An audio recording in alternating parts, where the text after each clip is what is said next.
Good question. The second question, did God have a law for people in the book of Genesis, that is, during the patriarchal age? Well, he certainly had some laws, and we can see that easily. I mean, for Adam and Eve, don't eat the fruit of that tree over there. Nobody else had that law, but Adam and Eve did. Noah was told to build a big boat. Nobody else was told to do that before or after, but Noah was told to do that. Abram was told to get up and leave his hometown and to go to a place that God said, I'll tell you about later. But right now, just get up and leave. So that was the commandment that Abraham had.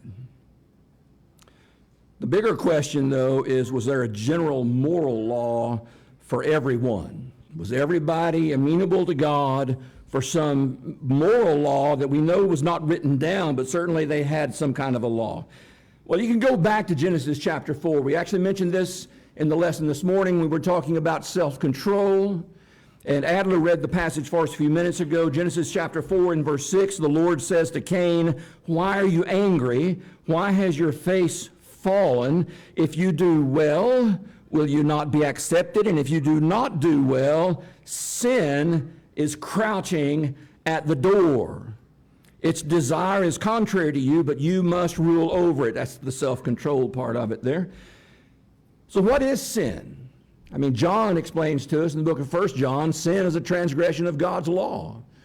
And so when God says to Cain, this is way back there, that sin is crouching at the door and you must rule over it, the necessary implication is that there was a law that God had for Cain. There was a way that God expected Cain to live.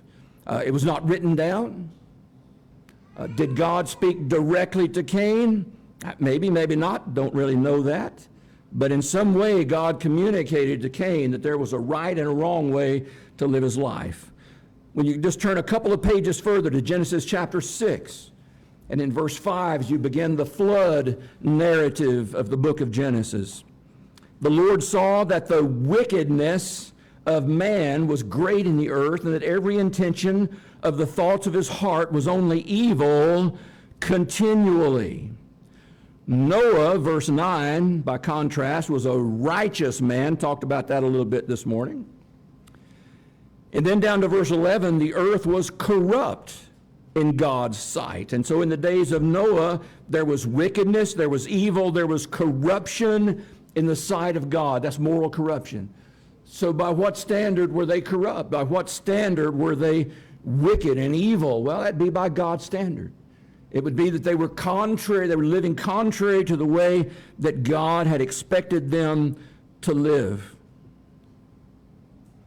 You could look at the story of Sodom and Gomorrah, and we can see how they were destroyed because of their gross immorality.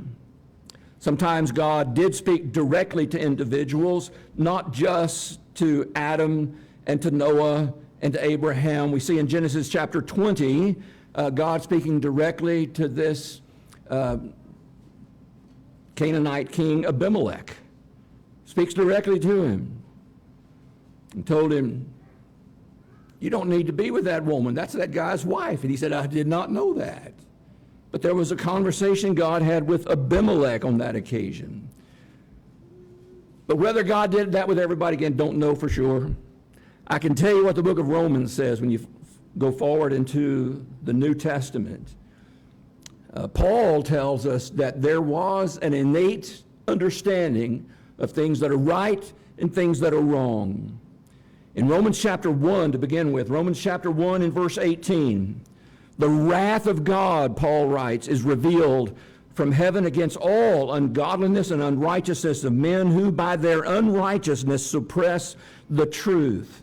For what can be known about God is plain to them because God has shown it to them. Understand, he's talking about the Gentiles here.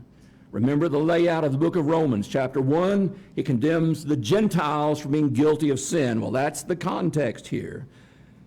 That which can be known about God is plain to them because God has shown it to them.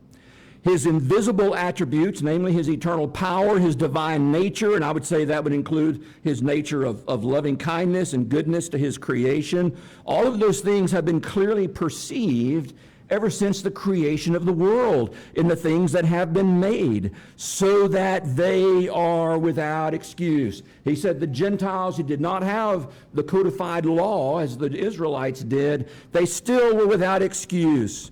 In verse 21, for although they knew God, they did not honor him as God.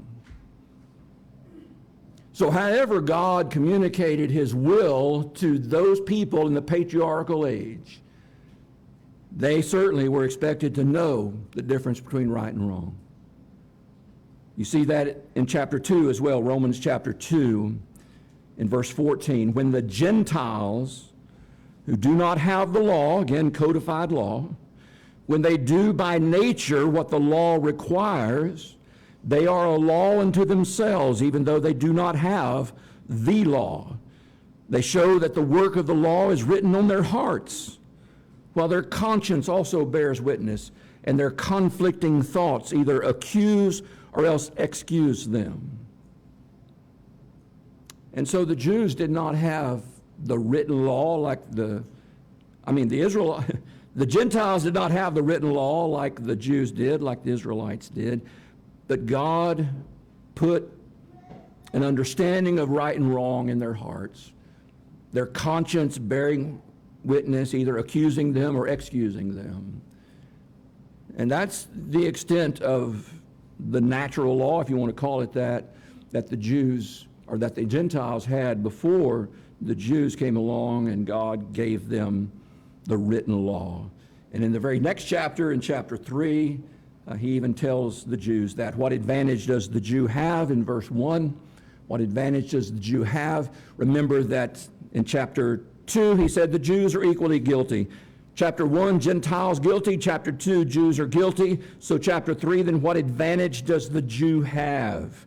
Well, verse 2, mainly that the Jews were entrusted with the oracles of God. There was great advantage to having God's will actually written down. Here's what God expects of us in great detail, how we are to worship him, how we are to treat one another, and all of that spelled out in great detail in the law of Moses. Gentiles didn't have that, but apparently they did have an innate understanding of what was right and wrong, and their conscience was what either accused them or excused them. But back in chapter 1, he said they are without excuse when they sin. So did God have a law for people in the book of Genesis, the patriarchal age? The answer to that is yes, he did. Just wasn't written down.